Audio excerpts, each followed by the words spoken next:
यकीनन एक दिल खराश वाक़या था। पूरी कौम को उस वाक़े ने झंझोड़ के रख दिया।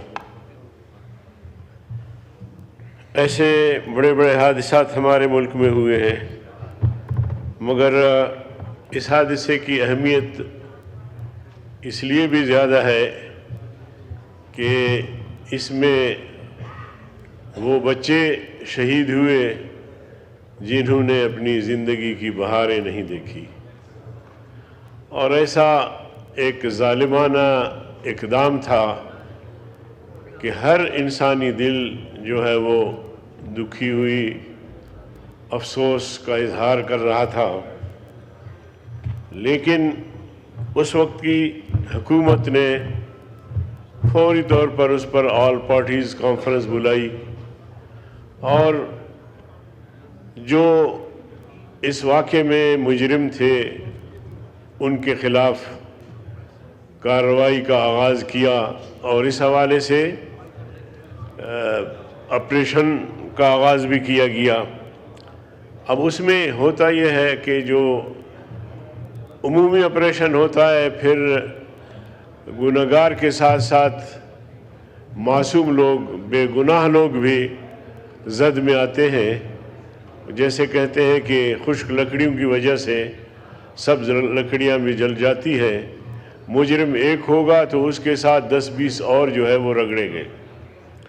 लेकिन बहरहाल हादसा बहुत बड़ा हादसा था। लेकिन इसके साथ साथ कौन से हादसात पाकिस्तान में जो नहीं हुए, बड़े बड़े हादसात हुए। शहादतों का एक लंबी फहरिस्त है। मैं मुफ्ती निज़ामुद्दीन शहीद और उसके साथ सैकड़ों जय्यद उलमा की शहादतें कैसे भूल सकते हैं। कारसाज का वाक़या हो या शहीद बेनज़ीर भुट्टो साहबा का वाक़या हो, ऐसे ऐसे वाक़यात हुए हैं। और मेरे बलूचिस्तान में एक हादसे में, एक बम धमाके में 300 से ज़्यादा लोग जो है वो शहीद हुए। और इसी तरह इस वक्त जो मुल्क की सूरत हाल है, आए रोज़ दर्जनों के हिसाब से खैबर पख्तूनख्वा में लोग कत्ल होते हैं। आए रोज़ बलूचिस्तान में दर्जनों के हिसाब से लोग कत्ल होते हैं, लापता होते हैं। किस दुख का इज़हार यहाँ किया जाए।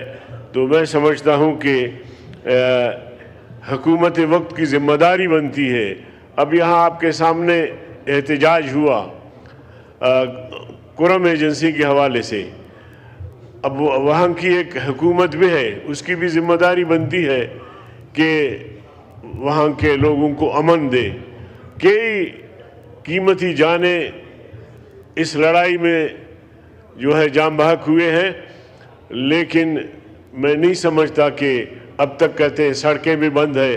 तो ये किसकी ज़िम्मेदारी बनती है? ये रियासत की ज़िम्मेदारी बनती है, सूबाई हुकूमत की ज़िम्मेदारी बनती है, हमारे फोर्सेस की ज़िम्मेदारी बनती है कि अगर 2-2 महीने सड़कें खुल नहीं सकती तो फिर हमारी रिट कहाँ है, हमारी हुकूमत किधर है।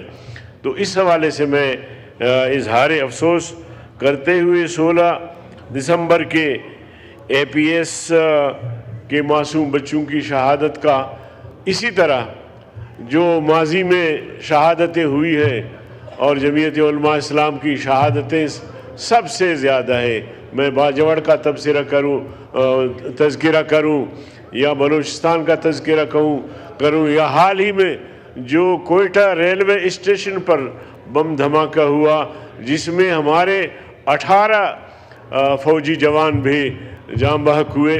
तो ये सारे वाक़यात और हादसात मुसलसल हो रहे हैं इस रियासत में। और रियासत पर जो बराजमा हुकूमत है या रियासती इदारे हैं, मुझे नहीं मालूम कि ये किस मर्ज़ की दवा है। उन्हें सोचना चाहिए, उन्हें इक़दामात उठाने चाहिए और इस किस्म के वाक़यात दिल खराश हादसात का इआदा नहीं होना चाहिए। बहुत शुक्रिया जनाब डिप्टी स्पीकर। शुक्रिया। साहिबजादा मोहम्मद हामिद साहब। On point of order, please, Sardar Saab, brief. بسم اللہ الرحمن الرحیم. آپ بہت شکریہ جناب ڈپٹی اسپیکر.